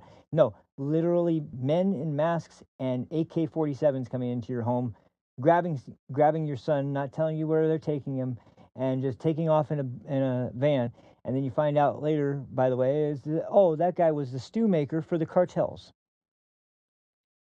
That's what I mean. Like, when you do something for a reason, like you're trying to stop narco-terrorism, you're trying to stop the drug trade, you're trying to stop this militant dictator from getting any stronger and getting any closer to countries like China, like Russia, that are going to help them by giving them tons of money for their oil reserves. And then where are we going to be? And then where's she going to be? Because that's what I mean. Once you have the right intentions, the results that follow are going to benefit everyone. And it's not just like this kind of, feel good sort of thing. Sometimes there's hard decisions involved. You don't want anyone to really get harmed, and you're putting your own people in harm's way. You don't know if it's going to go good or bad. It's not guaranteed that this is going to work out. But that's why when you talk about a leader like Donald Trump, who's like, we're going to do this, we're going to succeed at it. When you have that person whose mindset is the mindset of a leader, that's what you need. You need that person in a position of power. You don't put people in power who aren't ready for it. They're just as susceptible to tyranny as someone who is naturally greedy or sociopathic or narcissistic or any of those qualities as well. people who are not ready for power are also dangerous because they're susceptible to being convinced that that I should do it this way. This way is better. This way is easier. This way, fuck these people. Who cares about this? This is more important. Excuses and shortcuts and different ways that, like, you're not in the position to actually lead. You're in a position to actually do more damage than good. So yeah, there's so much more I could say about it, but um I'll just leave it at that. I think that's probably the best way to leave it. And honestly, how long have I been going? About hour 45. What was the other thing? Because I could. It seems like I should probably just wrap up there, but I can't remember. It seems like there was something else I want. I think I mentioned it even. Oh yeah. It's kind of on the same subject, so I will go ahead and play it. Actually, it's kind of long, but I'll kind of just let it play through because I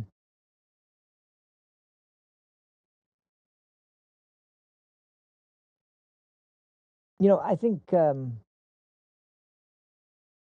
lot of people have been confused by the fact that seems like the administration has been a little bit rudderless almost when it comes to the decisions that have been made, especially as of late. And I would say specifically since Charlie Kirk was assassinated, there definitely does seem to be a kind of um, sort of missing. There's like a gap of something being missing that should be there, and um, the hell of a testament to Charlie Kirk, obviously. But um, more than that, I think it's just kind of I think a recognition by everyone who was kind of more following the sort of the sort of side of politics that like number one, they tried to do this to Trump too, and thank God they missed, but like they sadly succeeded with Charlie. So this could have been, any, and now, we've heard. I don't know if you heard this, but there were shots heard, and someone was attempting to break into JD Vance's home, and so Tim Pool was talking about this because his house was shot at recently. I mean, it's no joke, and people who are in the arena who are representing this administration, not only are they in trouble, but I mean, like, not are they having dangerous, events that are occurring all around them, but then you have even ICE, who is well armed and prepared to go after people that are here illegally. They've had to deal with people that have had everything from bricks and concrete all the way to guns, and and they are trying to actually literally murder ICE agents, murder or seriously wound, and it's you remember that debate I was talking about at the beginning between the Andrew Wilson and the Islamic guy who was talking about which makes for a better society. When you boiled it down, Andrew's core point was you have to rely on the benevolence of other groups because yours is too stupid to do it on your own. You have to rely on the benevolence of other groups to get you the things you need, all while you're blowing them up and attacking them. And yet we are so benevolent, we're still helping your countries survive, despite the fact that you can't do it on your own, and you're going to cry, they're evil tyrants if we don't, bend over backwards for you. And because we are so benevolent, that's the only reason you're able to actually even make it. Now, the reason I bring that up is because, once again, just like with the people going after ICE, you want to know why things are not affordable. You want to know why things are, why jobs are paying less, and it's hard to find a job, and like your taxes are going up, and every social woe that you blame on the rich, and they need more taxes for rich people, like all the stupid talking points that get tossed around by the left. No, the reason is because you fucking idiots opened the border wide open and let in millions and millions of illegals and then wonder what's wrong. And then they're doing the same thing in the UK where they let in all these people from Islamic countries, no idea who they are, but because they're benevolence, they're going to provide them a place to stay. And then what happens? Tons of 14, 15-year-old girls getting groomed and then raped. I mean, you can't be benevolent all the time. You have to assess the situation and recognize certain things that are not good, because just handouts for there's nothing benevolent about a handout. Charity, on the other hand, charity where you give someone something because they're in need of it, and there's expected that they're going to take that and do something with it to better themselves. That's different. But just handouts for nothing and no commitment and no any kind of like recognition that I'm going to use this to make my life better. There's nothing good about that. That's not a good deed. So the whole reason I'm bringing this up is because maybe it has felt kind of like the country is a little bit heading in a direction we don't quite understand. But I think more than anything else, this strike or not this strike, this operation in Venezuela, because he's been in power for a long time, just like the woman in the video was talking about. He's been in power for a long time, and everyone knew the election was rigged. And once again, it mirrors kind of not anywhere near to the same extent, obviously, but with all the things that have been happening lately, with the way that the Democrats were like, "How dare you try to redraw the lines in your state to be more fair?" Well, we're just going to gerrymander our states even more. It's like when you look at the new districting lines that were done for Texas, it looks like a freaking grid. It looks like a literal grid. Like somebody actually designed it with the idea of, okay, here's where they should be based on the size of the land. That's it. Not some weird figure eight shape that's going around all these specific places and then goes and rips around to this other side of the whole, like going north to south in one freaking line that's just this thin. It's like the way that Democrats have gerrymandered their own maps is so ridiculous, and their threat is what they're going to do more.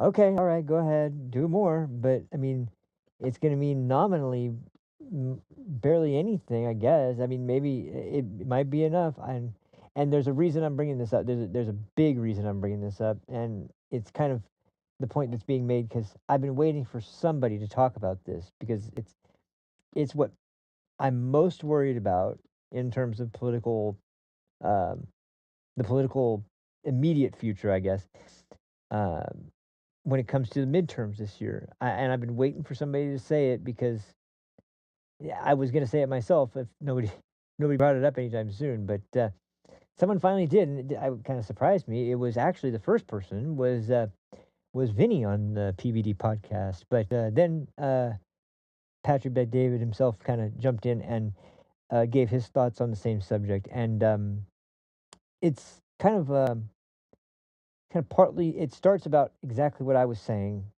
about um, essentially um, people keep talking about how the right is splintering, the right's divided, the right is having all these internal conflicts, the right's got all these problems. And I look around and I say, I just don't see it. I mean, I see a handful of fringe people that are pretty much limited to some online spaces, and that's about it. Like, yeah, they've got quite a big audience, but that's not going to be, especially in a uh, non-presidential election, a midterm election, where there's not uh, a full roster of candidates that are from president through every kind of governmental position, and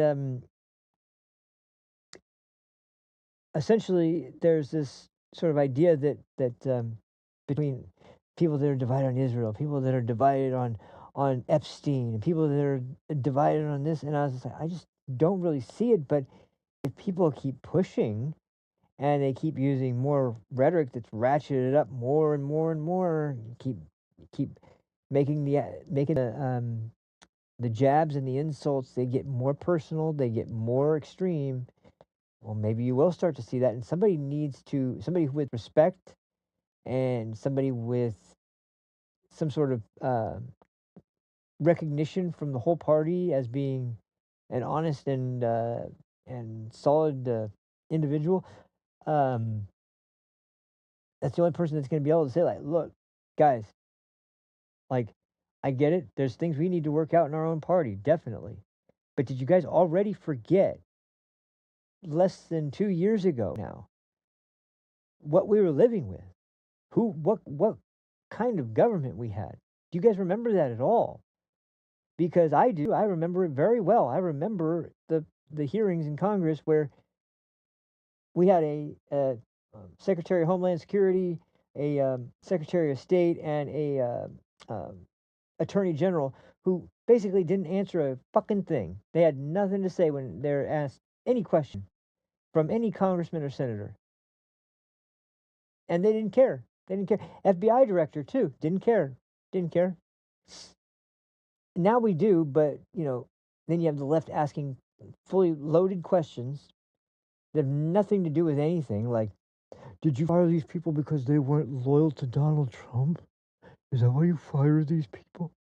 Oh, are you sure about that? Like, there's no question. It's an accusation. It's always just an accusation posed as a question, and they keep throwing more and more and more reasons to believe that, oh, you did, because they start from the premise that they did do this, so I'm going to expose them for it, and they couldn't care less whether or not they really did or not. They just wanted the rest of the country to think that they did. So, because to the Democrats, once again, it's about nothing but a power game. That's it. That's all it's about. So, with that in mind, that's the reason I saved this clip, because this is finally calling for somebody to do something about this. And like I said, this starts with Vinny from the PBD podcast and his sort of recognition of what's going on here. Because,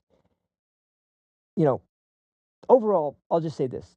The reason it has me so concerned is because the other thing I guess people have forgot. What's going to happen if we lose even just the House? God forbid the House and the Senate. Like, seriously, if that happens, we're in big trouble. But even just the House, what's going to happen?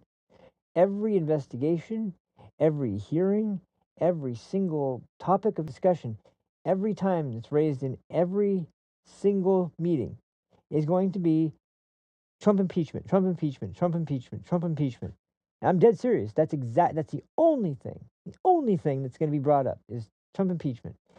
And I hope they're not dumb enough to say something like, well, the Congress, if it was just the House and the Congress and the Senate is going to have to take it up after them.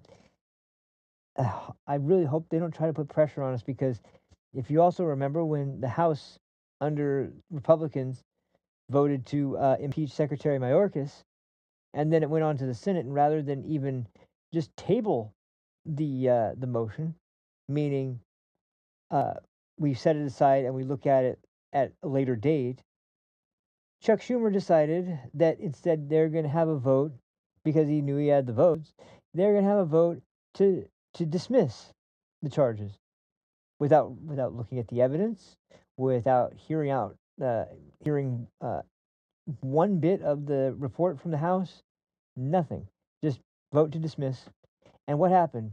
Republican senator, after the other, comes up to the mic and says, we really shouldn't do this. This is setting a terrible example of us not doing our jobs.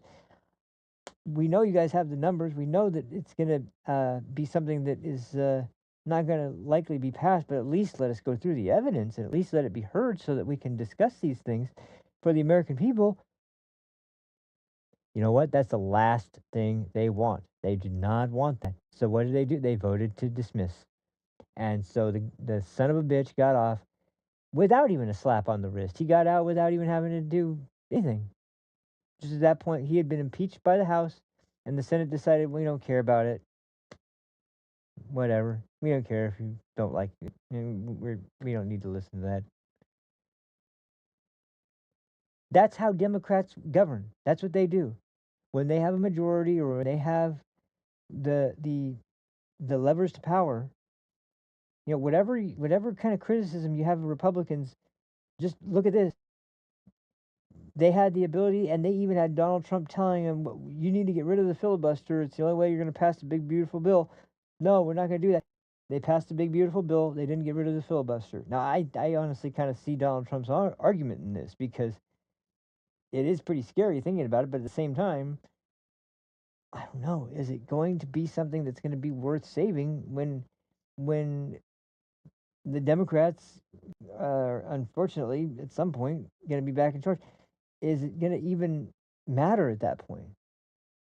Because they're just going to trample all over whatever they want to trample on anyway. So I get it. I totally understand the arguments why, and like for and against, and all of it. But ultimately, there's only one bulwark against this. There's only one, and it's a House and Senate that are. You might not even like Republicans, but I mean, like, do you want them looking into crime? Do you want them looking into Epstein? Do you want them looking into crime within government agencies, or do you want them to waste every single day, every single hour and minute on Trump's doing this, Trump's doing that? Trump illegally took eggs from a farmer in Nebraska. Who knows what the hell to come up with? They don't care what it is, as long as it looks bad enough in the public that they can get a snowball effect going and get people on board. And I'll never forget the first time there was the hearings for Russian collusion, and it had been cleared, and there's some reporters that were trying to talk to Trump when he was walking back to the Oval Office, and there's what's going on today, Mr. President? How are you feeling? He's saying, feeling great, no collusion. He was so excited about the fact that they voted for no collusion, and yet after that, they're still going, well, we just don't know for sure. It's like, yeah, that's why we call it innocent until proven guilty.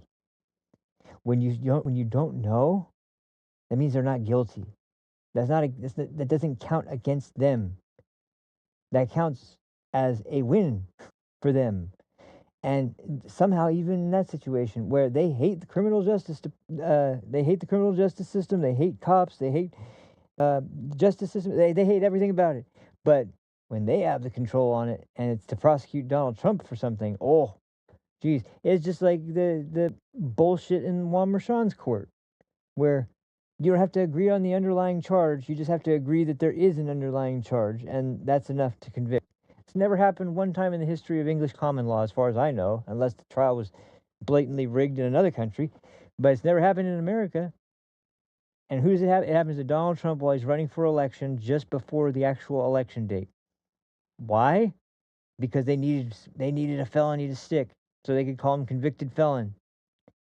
That's literally the reason why. That's how petty that party is. It's so pathetic. And yet, here they go. They're off to the races again. And that's why I say, like, there's definitely some Republicans that I think are not. I just mentioned Thomas Massey. Not a fan. Definitely not a fan of what's her name? Marjorie Taylor Greene these days. I heard something heartbreaking too. Lauren Boebert. Lauren, no, we were supposed to, someday. I hoped. But anyway, no, I actually don't even know. I don't know what's going on her end. But there's people on the Republican side I can't stand.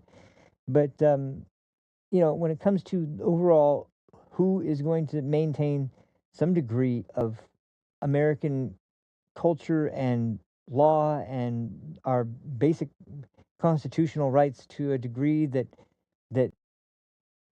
is representative of what we all expected the country to to be like as we go day to day, and like you know,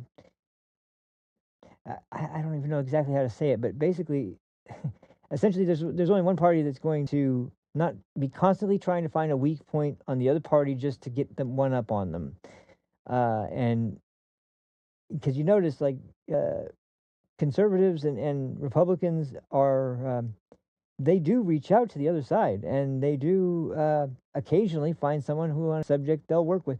I don't ever see that instigated by a Democrat, or hardly ever. But if that was to happen, that's great. But like, it's not the right wing senators and congressmen who are accusing people of being Nazis or Gestapo or dictators or genocidal authoritarians, or anything like that. There's only one side that's constantly demonizing the other side for accusations that are just like some of the most evil things you could call a person, and that's just that side continues to do it and continues to do it over and over and over again, and they've blown past the point where words are insufficient for them. At this point, they've already basically taken every word that means something negative in the English language and overused it to the point that it barely means anything anymore. So, they don't have any insults left that make any sort of argument for them. Nothing that they equate to being like Nazis is true, and nothing they equate to being like a white supremacist or white nationalist or authoritarian. They can't even define the words half the time, let alone describe how someone fits into that category. But regardless, that's the kind of what's the word? Basically, the kind of hair on fire attitude you're going to get from Democrats if they get into any position of a majority in the House or the Senate. And I hate the idea that we move into a period where Donald Trump gets his second chance at being president, and he doesn't even get 4 years. He only gets 2 because the other 2 get undermined and destroyed, and he doesn't get to implement even half of what he wanted to. That's why you want to know why he's going so fast. I can tell you why, because he wants to make sure he gets as much done before this point of no return as possible. Because once the midterms come and go, if it doesn't turn out to be a majority House and Senate conservative win, even if it's just by, it doesn't even have to be something that really favors Republicans. It just can't be something, because here's the point. The party that is in leadership is the one that gets to choose what to call to the floor and for what hearing, and they get to basically decide the schedule of what the agenda is. I don't mind at all if it's something that is not even realistic to bring up, but if we're just talking about it, it's better than having to listen to day after day of propaganda against the Trump administration and accusations and hearsay and this and that and da da da. We know what they did with the January 6th committee. We know what they did with January 6th evidence. We know what they've done with evidence about Hunter Biden. We know what they've done with evidence about anyone on their side that gets in trouble. Hillary Clinton. What do? They bury everything. You don't get to find out anything at all about what happened with their people. But we're going to investigate the Trump administration, his family, and all of their accounts, and we're going to find out where the fraud is. It's like, well, how do we know there's fraud? Well, because we know Donald Trump. We know he committed fraud. He obviously has committed fraud. How do we know? Look at him. He's obviously a fraud. There's no argument there. There's never an argument there, but they just are so angry and so bitter. They have to freaking just call it constantly this situation where, well, of course it's justified. It's against Trump. And they've got some people, obviously, the Trump deranged people in the country, they've got them convinced too, for no reason whatsoever, that somehow or another there's not even smoke here, but there's definitely fire. And it's amazing but I don't even care to understand it anymore. I don't want to understand it. It's not even something that I don't even know if I would come out of it being sane after I saw the whole package. But ultimately, my point is just that if they are able to, they're able to get the levers back in their control, and they are able to call hearings, no hearings on anything that's going to be, you know, school choice or yeah, I think that was in the big beautiful bill actually, but anything that hasn't been you know, anything, especially when it comes to financial policy, because oh man, I don't think anybody predicted the kind of results that we saw for the end of the year that we actually ended up seeing in terms of growth numbers, and you know, there's people trying to spin it, but the facts are the facts. And um, yes, the American people can't feel it yet because it's in the it's in the market where it's starting to have this sort of rejuvenation period where everything's kind of coming back to life again. Once it's all back alive, then the machine will start running the way it should again, and that's when people will start to feel the results a little bit more. But I mean, you can tell signs of it everywhere, and I say this all the time. Where are all these massive prices that everyone's talking about? I go to the gas station now, and I remember not too long ago it was $2 more than it is now. And like I've said before, I live in California. This is not a great place for gas, but you know, it's not $2 more than it is now. So I mean, they've got to be doing something very different and much better than just tapping into the strategic oil reserve every time we get low to cause these prices to stay here. So anyway, I'm just going to end with this clip. It's like I said, it's kind of long. I'll let it mostly run for from start to finish. I'm not going to interject too much, but I think it's important because, like I said, this is exactly what I've been worried about. And Vinny from PBD podcast, he encapsulates it perfectly. And then Patrick has some amazing insight at the end to kind of lend to it as well. So we'll go into this right now, and then I'll wrap things up. But let me see if I can. Yeah, here we go. Okay. With everything, well, it's obviously not helping. There we go. Okay.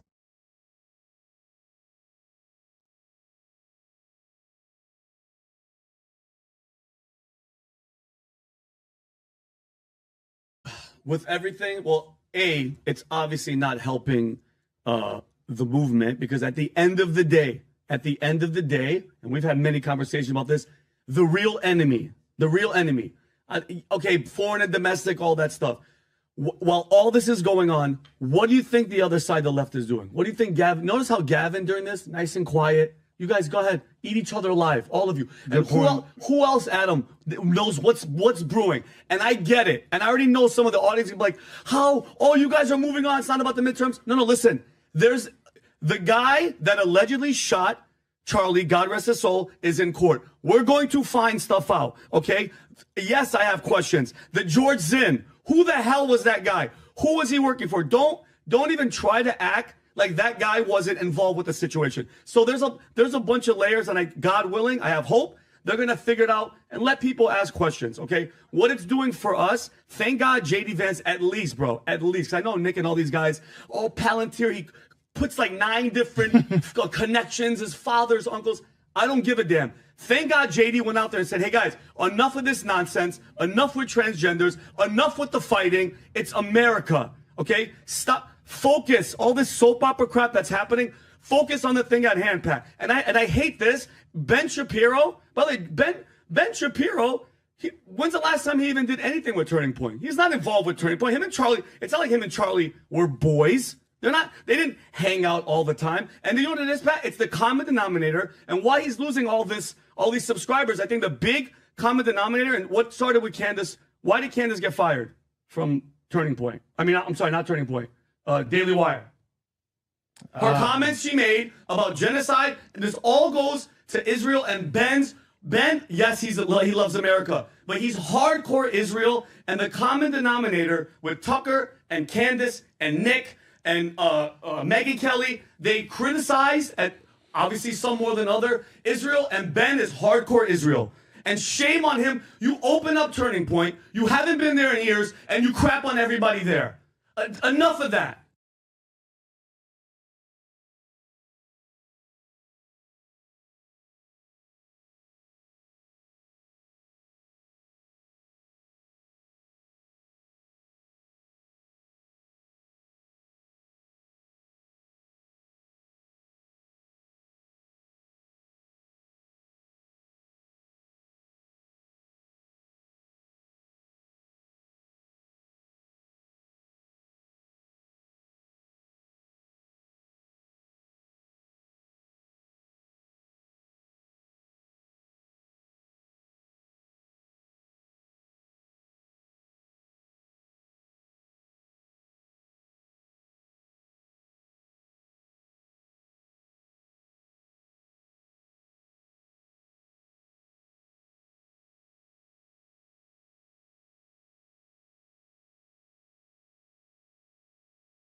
Okay? America first. Talk about us while the slithering snake, Gavin Newsom, is waiting. Pat, he's in the grass, drooling and waiting like the snake that he is for these opportunities. And it's going to be him, and I believe it's going to be J.D. Vance. Okay? Enough already. Enough. And it's splintering them. Because that's everybody's just eating each other alive, and the other side's like this. The Jasmine Crockett's, the AOC's, the Bernies, the Gavins, they're laughing their asses off. And if I hear another person go, all y'all care about some midterms, let them flip the House, let them flip the Senate, and then when Gavin Newsom wins and they open the border, I don't want to hear none of you complain. I don't want to hear one mouth open, because that's what they're going to do. And we're going to get to Georgia. They openly cheated. That's the biggest story, and nobody's talking about it. You know what people are talking about? Candace said this about Ben and Megan. I don't even care. I don't care, because the first order of business is going to be open the border, transgender push, and we're going to go back to 4 years ago. Okay? Enough. Enough. And I'm tired of it. And Ben should grow the hell up, too. So let me ask you a question. Which title will get you to watch us more? You know, where we come out and we expose everything about somebody's personal life, or we're going to talk about current events on what's going on, give us your opinion on what's going on. What do you think you're going to watch more? And who's the audience? What do you think? The drama queen. The tearing down or the building? Which do you think is harder? The tearing down. You know how hard it is to build a damn business? A guy sends me a message today on Connect. This is the third insurance company. I'm sorry, not even the third. The fifth insurance company he's been a part of. And guess what? He's telling me 2 of my guys are leaving. They're taking my guys away from me. They're going to go to this place. What do you think I should do? I said, bro, how do you think it is to build a company with 60,000 agents nationwide? You need diplomacy. You need to build knowing 80% of people want to tear down what you built. And guess what? What the Republican Party did in 2024 is known as the greatest comeback in politics, maybe ever. Maybe ever. And by the way, Republicans and conservatives, just so you know, if this guy doesn't win November 4th or 5th, whatever the day was, that would have been Obama's best day of his life. You know why? Because for the rest of his life, he would have said, America never wanted MAGA. They never wanted Trump. He was a one-term that got lucky and lost twice to both Biden and to Kamala, or whoever this person would have been. Instead, the president fought, and you know who else was behind it? A lot of people on the conservative side came together and you made it happen. And you're worried about tearing each other down? I'm so glad I'm not an insider. I'm so glad I'm on the outside. You know how many people text me a message saying, how come you're not coming to Turning Point USA Amphis? I said, well, Charlie and I were going to schedule, but nobody followed up with me. How come you're not at Turning Point USA? I'm not an insider. We're outsiders, and we love it. And we still have relationships. And by the way, we respect all these guys. This is not an easy business. It's not easy. Any of these guys. Respect, it's hard being Tucker. It's a hard business. It's hard being Ben. It's hard building a company. It's hard having families. Every one of these guys, at some point, they contributed positively. Candace did, positively. Prager, massive, to many of us. From many years ago, people are not even talking about Prager. Prager was the G, the OG of OG.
Prager, Dennis Prager, I hope he's doing good.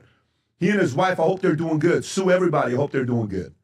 All these guys played a role. Beck played a role. O'Reilly played a role. Everybody played a role. What the hell are you guys doing right now? Who the hell is the shot caller to say Call a damn meeting. Get your act together. You know how many times I have to have meetings like that? One time we had two guys in our company hated each other, but they both respected me. We were in Aspen, believe it or not. They'll remember this because they were not happy. I called breakfast. Didn't tell either one of them who I'm having breakfast with. They both show up to breakfast. I said, all right, you know why you're here? Why? You're not here because of me. You guys got to talk. Both were pissed. Talk. Nobody ever knew this meeting happened. And they talked to each other. Who is that shot caller? Call the damn shot. Call it. I'm not the shot caller. Call the flipping shot. What are you doing? You have so much momentum. Good momentum. Call the damn shot. I don't know what the shot caller is. If I was the effing shot caller, the meeting would have been done a week after what happened to Charlie. And I'm going to say, what the hell are we doing? Look what we built. Reminder, we build this together. All of you, every one of them on stage build it together. Every one of them played a positive role. All of them. Whether you hate Candace or Tucker or Ben or Megan, I don't care. Whether you love Candace, you love Tucker, you love Megan. These were the front runners of bringing the social media people together to win 2024. Don't forget. And they did in 16. Maybe not Ben, because Ben has always not been Trump. He's been DeSantis. He's been on the outside. That's probably one of the reasons why some of the camp and us don't get along. Because I wasn't DeSantis for 2024. I wasn't. I'm like, no, I don't think you're the guy. I support you, but not as a president. You should have gone met with the shot caller. That's the guy. Call the damn shot. Have the meeting already. I think there's only two people that can call that meeting to make it happen. And by the way, doesn't need to be on camera. Turn the damn camera off. I get people that call me sometimes and they tell me, you won't believe what happened. And I say, what do you want me to do with this information? I'm definitely not going to talk about it on the podcast. If you're calling me because you want me to say this to the world, I'm not the guy. You call the wrong guy. This is the wrong guy that's trying to get clicks for this. Call somebody else. I'm not that guy. When we do this, you know what our research is? We read this. We give our comment because we trust the way we process issues, not because we have insiders calling us about everything that's going on. No. How do you process issues? You know the show, The First Take? What's your take? This is my take. We have a Fox comes up, say, sit down with us. They say, well, you know, what do we like about your show? What's that? It seems like you're processing the issues while you're doing a podcast, and you guys are just kind of doing ChatGPT information, and then in that moment, you kind of share what you're thinking. That's what makes it authentic. Mm-hmm. That I'm not being fed by somebody saying, say this, say that. No, I'm not that guy. Call somebody else and tell them what to say. But come on, shot caller. I don't put this on anybody but the shot caller right now. And Erica's not a shot caller. She's not. You don't just become a shot caller because you married a shot caller. Kirk is gone. Who's the current shot caller? If it's not him, is it above pay grade? Call the damn meeting. Call the meeting.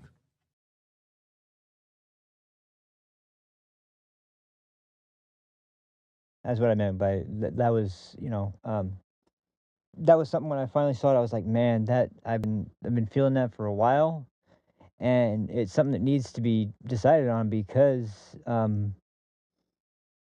when I was watching and listening to certain shows and checking stuff out, and I was getting reminded of the events that were leading up to the 2024 election, I got reminded, oh yeah, Charlie was the one who introduced RFK to Trump. Oh yeah, Charlie was the one who brought Tulsi to Trump. Oh yeah, Charlie did this. And like so many things that contributed to Trump just decimating the election were because of Charlie. And, I want to believe that there's somebody out there who's going to be able to not fill his shoes, but fill a role that needs to be filled, and that's kind of like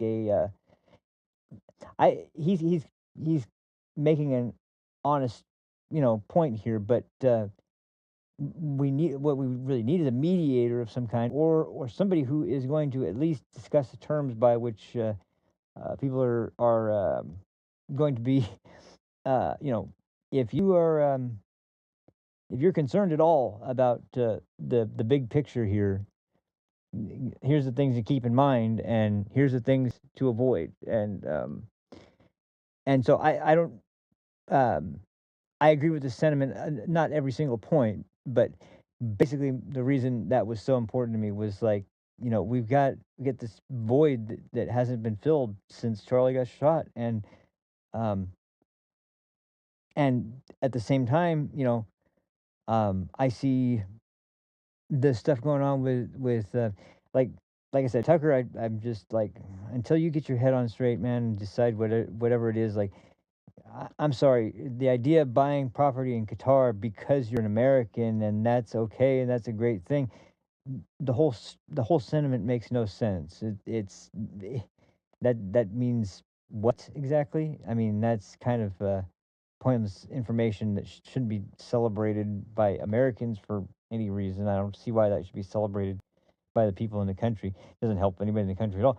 And then the other thing is that when it comes to um, when it comes to other people who are content creators, not the whole bullshit influencers thing, which, as I said yesterday, I have a bone to pick with somebody about that word specifically, um, but when it comes to who is going to step up and kind of reorient people back to where they need to be, essentially, like remind people um, what we're actually trying to accomplish here. What we're trying not even what we're trying to accomplish, but we're trying to make sure we hold together. And what we actually are working on to what we're focused on all the time to ensure the best outcome for everyone. Um, you know, being smear merchants and hit pieces and smears and all that stuff. That's not going to work. That's not going to work. That's not what. That's not the path to any kind of long-term success, and it's definitely not any kind of plan for making this country actually um, reach its full potential of what it could be. And we've caught glimpses of it, and they've been amazing. But in order to kind of really seal the deal and make sure that we've got those things um, to where they feel like they actually are are core to the American experience again, um, then we need to have this term, because this term could definitely accomplish it. We need to have this term solidify it in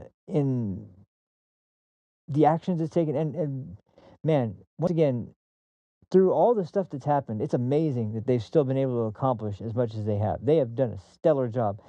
My concern, though, is once again, when you hit a point where you're no longer in control of the House and the Senate, and it's because of the fact that on top of everything else, you've got NGOs, you've got government agencies, you've got um, government employees, you've got judges, you've got all these different groups of people that have been put into positions not because they're the best for the job, but because they're the most loyal to a party.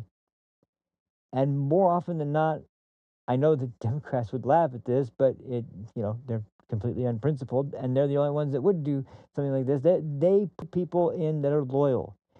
So every time there's a hearing and there's accusations about to Cash Patel, I mean, I don't know.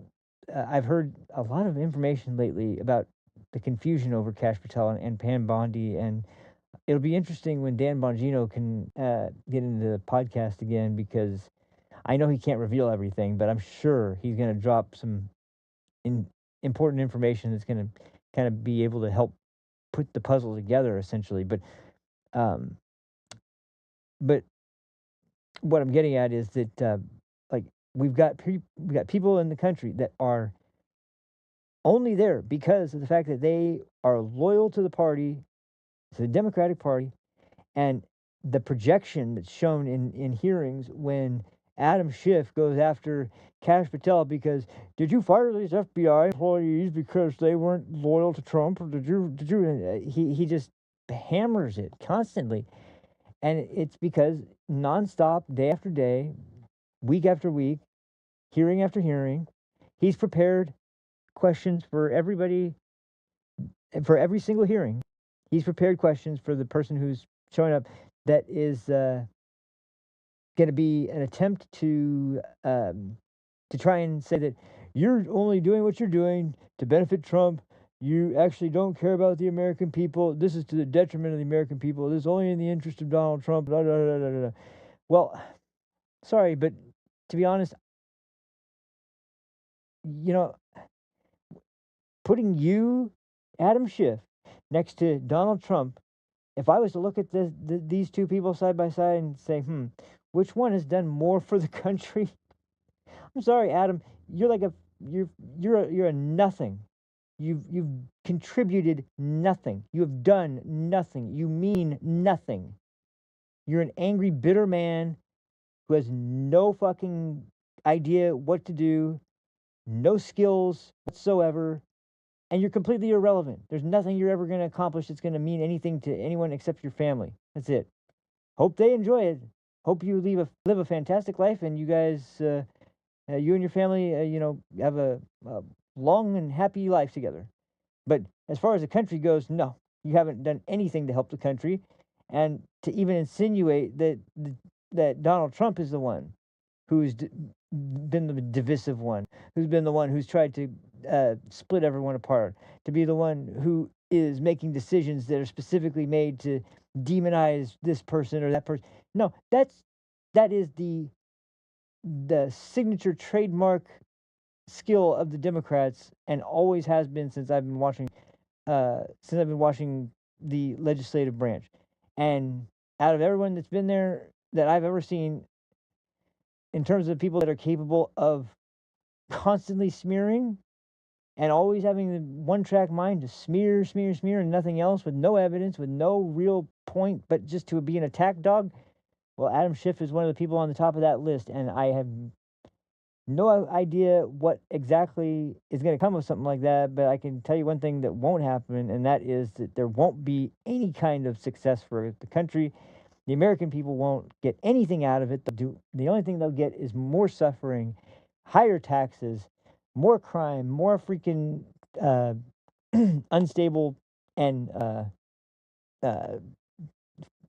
infrastructure that's just falling apart, and inflation rise to the point that we can't pay it off.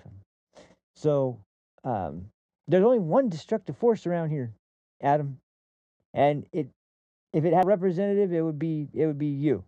So, and that's just what the Democrats do. They are so fixated on power. They don't care what they have power of. They just want to have power.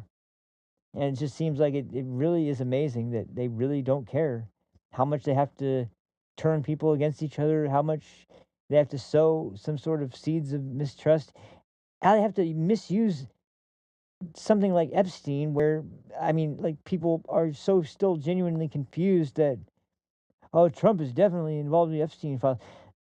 It's so absolutely gross to take the guy that worked, the only guy who worked with the prosecution willingly without needing to be subpoenaed was Donald Trump. The only person known to throw Jeffrey Epstein out of his club and out of his home and refuse to speak to him was Donald Trump.